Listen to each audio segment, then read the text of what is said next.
ans, 1,5 mm vit dans l'arbre où les dangers ne manquent pas.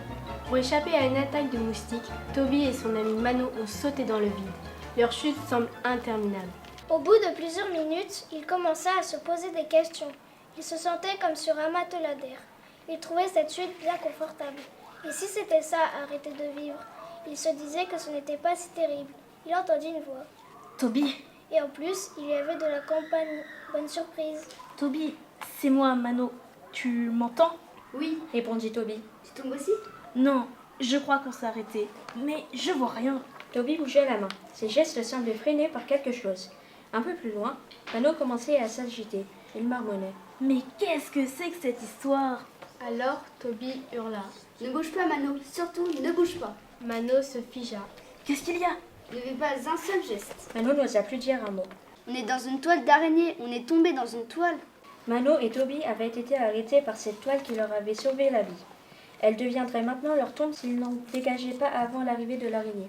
Chaque mouvement risquait de les emmener davantage dans la toile. Chaque vibration pouvait avertir l'araignée veuve noire qu'il y avait 2 beefsteaks dans le filet à provisions. Toby considéra la situation le plus calmement possible. Il connaissait bien les araignées. Il savait repérer la toile en chausse-trappe de la veuve noire. Son père, Sim Lawless, avait passé son doctorat en écrivant une thèse sur les arthropodes, consacrant 3 chapitres à la veuve noire mortellement dangereuse. Par ses travaux, Sim avait encouragé dans l'arbre l'utilisation de la soie d'araignée, beaucoup plus fine et résistante que n'importe quel fil végétal. Mais Toby avait surtout appris qu'une proie prise au piège de la toile disposait de quelques minutes au maximum avant que l'araignée ne décèle sa présence.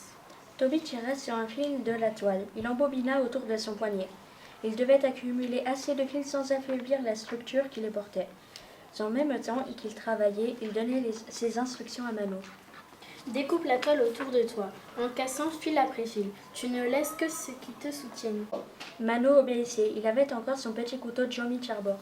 Toby réussit à rassembler une grosse bobine de filant de soie.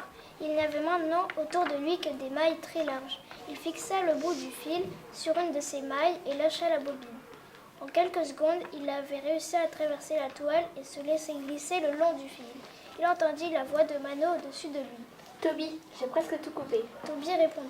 Je suis en dessous. Quand je te dirai, tu le laisseras tomber sous la toile. Ne perds pas une seconde. Quand je crie, tu lâches. Je vais tomber dans le vide. Fais ce que je te dis. Je t'attraperai. Saute à mon signal. Je ne peux pas. Tu peux, Mano. J'ai peur.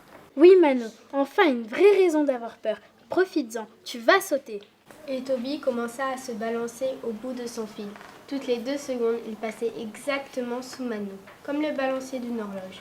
Il calcula qu'il devait donner le signal juste avant pour pouvoir récupérer Mano dans sa chute. Mano était au-dessus du vide. Il savait qu'il ne pourrait jamais sauter. Il fallait qu'il le dise à Toby. Il devait trouver une phrase comme « Pars, Toby. Je préfère rester. Dis toute la vérité à ma famille. » Il gémit. Toby. Mano sentit la présence d'une ombre juste derrière lui. C'était bizarre parce qu'il savait que personne n'aurait pu s'approcher sans faire vibrer la toile et se signaler. Personne n'avait l'habileté aérienne de faire cela. Personne, à part peut-être...